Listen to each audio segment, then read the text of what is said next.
we're gonna learn how to do a soft slab technique, and we're just gonna make a basic cylinder shape, great for maybe a lantern or a mug or something. I have a template here for a basic cup shape. We'll use that. I've already rolled my slab, so I've wedged, I've prepped, I rolled, I've smoothed with my metal rib both sides. And when you're flipping your slabs, be careful that you don't manhandle them too much. You want them to stay nice and clean and smooth. So I've smoothed it. Now I'm ready to cut my template. Please smooth before you cut. It's very common for people to start cutting, and then when you go to smooth, you change your shape. So I'm gonna smooth, and then I'm gonna put my template strategically in a place where I might even have enough room left over for the bottom of my cup, because I'm gonna need a slab for the base. So I put my template on, and when I cut it, I can use either a blade tool, or I think I might use a fettling knife. I'm gonna try to hold my fettling knife really straight, so I'm not angling it out or angling it in. I'm holding it very straight up and down, and I'm carefully cutting around my template. You would be doing this on a piece of canvas at your table. Why on canvas? So that when you get all done, your piece isn't stuck to the table, okay? And we don't usually cut on the plaster board, but I'm doing it for now for demo's sake. So I've got my template cut, and now I have this little piece. When I go to move this, I have to be super careful with it. If I squeeze it too hard or I stretch it, it will no longer be the size of my template. This is what I want to make. So what I'm going to do is carefully turn this so that I can position it in a way where I can bevel the edge. For a cup, I want to bevel, or a cylinder, anything that's like a soft slab rounding, could be a jar or something like that. I want to bevel the seam where it's going to attach. So you already should know how to bevel. Since I'm working with a 1/4 inch thick slab, I'm going to make some marks 1/4 inch from my edge. One there at the top, one at the bottom. I'm going to line up my ruler with those marks. Hold my ruler steady, and because I'm right-handed, it helps to work on the left side. It's always easiest to cut down, not up.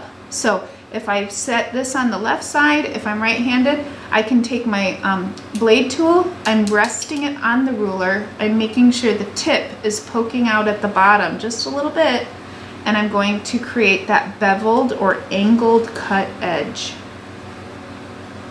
The ruler's the guide, and then you're in control as you cut it down. You probably can't see it, you might be able to, but there is a 45-degree angled edge. Now, for a shape like this, a cup or a cylinder, I need to flip the slab over, flip it over. I can no longer see my bevel. It looks like a regular slab. That's good, because I want my two beveled sides on the opposite sides of the clay. So this one is now underneath, it's beveled cut under, and I'm gonna bevel cut this one on top. Same thing, 1/4 inch out. And when you get good, you'll just know what 1/4 inch is. So I'm not gonna measure this one, but you should for sure. Notice I put my little finger here, my thumb here, because sometimes the corner likes to rip off when you get to the end.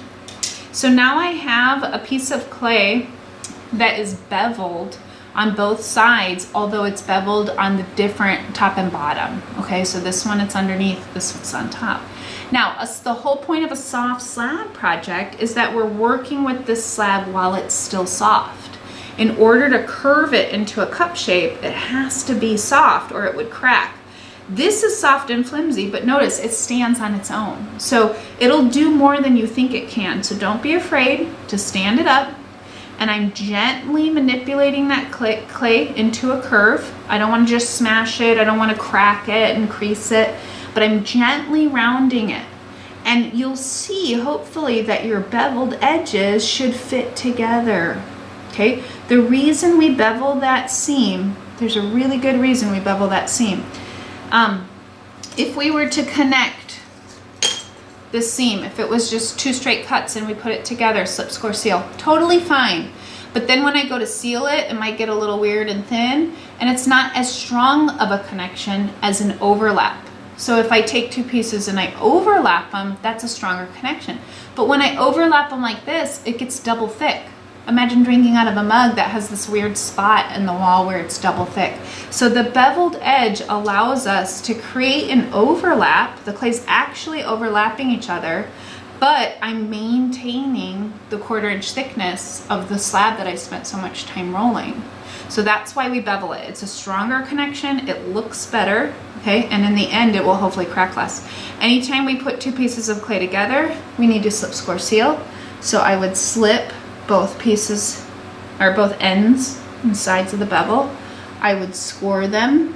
You would spend a lot more time than I just did. You'd actually do it. And then you're going to seal it by gently lining up your beveled edges. And notice I work from the outside and the inside and pull across that seam. Across. Don't go up and down, it doesn't do anything. I have to pull the clay gently across, and I shouldn't see that seam. So if you look closely, you can't see it here, you can see it there.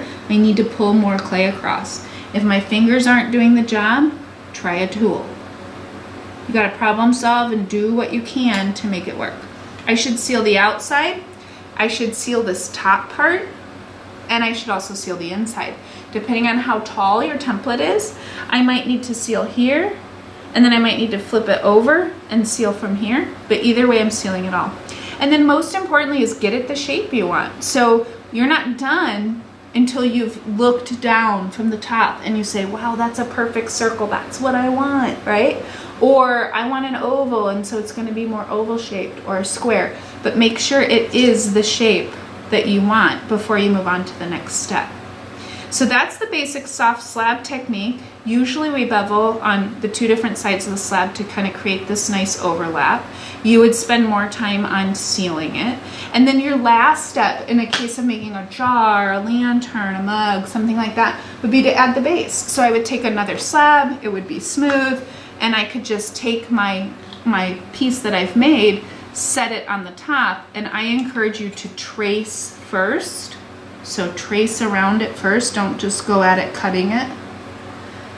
Trace around it, making sure it's the shape you want, and then you would cut it, and you would slip and score this on. So I'm cutting this very quickly, you would do yours much neater, but don't forget when you slip and score that you want to do both pieces like this, and then to seal it, I'm pulling this little bit of clay up the wall, and then I'm coming back side to side. So that's kind of the basics of a soft slab project. Could be used for a lot of different things.